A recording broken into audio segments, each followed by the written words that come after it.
అందరికీ నమస్కారం అండి. తలకిందులుగా పడే ఆలయ శిఖరం నీడ ఉన్న విరూపాక్ష దేవాలయాన్ని గురించి ఇప్పుడు మనం తెలుసుకుందాము. విజయనగర రాజుల కాలంలో ఎంతో ప్రముఖ స్థానాన్ని వహించిన హంపి అనే గ్రామంలో ఈ విరూపాక్ష దేవాలయం ఉంది. ఈ విరూపాక్ష దేవాలయము తుంగభద్రా నది ఒడ్డున నిర్మించబడింది. తుంగభద్రా నదిని ఇంతకుముందు పంప అనే పేరుతో పిలిచేవారు. అందుకే ఈ ప్రాంతము క్రమంగా హంపిగా మారిపోయింది. పంపా నది ఒడ్డున నిర్మించబడింది కాబట్టి ఈ పట్టణానికి హంపి అనే పేరు వచ్చింది. ఈ హంపి పట్టణంలోనే విరూపాక్ష ఆలయము నిర్మించబడింది. విరూపాక్ష అంటే అక్రమ ఆకారంలో కళ్ళు కలవాడు అనే అర్థము. అంటే శ్రీనేత్రుడైన శివుడు అనే అర్థము. పార్వతీదేవి ఈ క్షేత్రంలో పంపాదేవిగా జన్మించింది. పార్వతీదేవి శివుడిని భర్తగా చేసుకోవటం కోసము ఈ క్షేత్రంలో ఎంతో కాలం తీవ్రమైన తపస్సు చేస్తుంది. ఆమె తపస్సుకు మెచ్చుకున్న పరమశివుడు ప్రత్యక్షమై ఈ క్షేత్రంలోనే ఆమెను వివాహం చేసుకుంటాడు. పార్వతీ పరమేశ్వరులు వివాహం చేసుకున్న ప్రదేశంలోనే ఇప్పుడు విరూపాక్ష స్వామి యొక్క ప్రధానమైన ఆలయం ఉంది.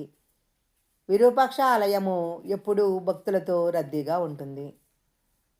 ఈ విరూపాక్ష ఆలయంలో ఒక అద్భుతం ఉంది. సాలుమంటప గోడ మీద రాజగోపురం యొక్క నీడ తలకిందులుగా పడుతుంది. ఈ ఆలయంలో ఉన్న విశేషం ఏంటంటే, ఉగాది సమయంలో వచ్చే పౌర్ణమి రోజు సూర్యకిరణాలు గర్భగుడి చిలక నుంచి ప్రసరించి గర్భగుడిలో ఉన్న శివలింగం మీద పడతాయి. ఇవే కాకుండా ఇంకొక అద్భుతం కూడా ఈ మధ్యకాలంలో ఈ క్షేత్రంలో బయటపడింది. ఈ క్షేత్రంలో ప్రధాన దైవమైన విరూపాక్ష స్వామి యొక్క గర్భగుడి యొక్క నీడ విరూపాక్షాలయం వెనకాల ఉన్న సాలుమంటపంలో ఒకచోట తలకిందులుగా పడుతుంది. గర్భగుడి యొక్క నీడ గర్భగుడి పైన ఉన్న ఒక రంధ్రం ద్వారా ప్రయాణించి సాలుమండపం లోపల ఉన్న నేలపైన పడుతుంది. సూర్యోదయం నుంచి ఉదయం 9 గంటల వరకు ఈ నీడ కనిపిస్తుంది.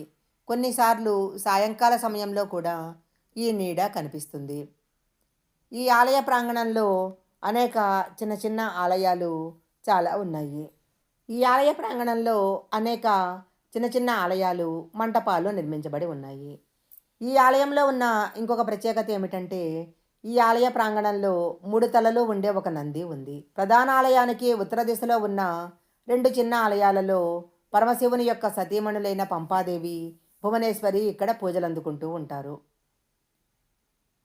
ఈ చిన్న ఆలయాలు చాలా ప్రాచీన కాలం నుంచి ఉన్నట్లు తెలుస్తుంది. ప్రధాన ఆలయానికి తూర్పు దిశలో భూమి లోపల పాతాళేశ్వర ఆలయం ఉంది.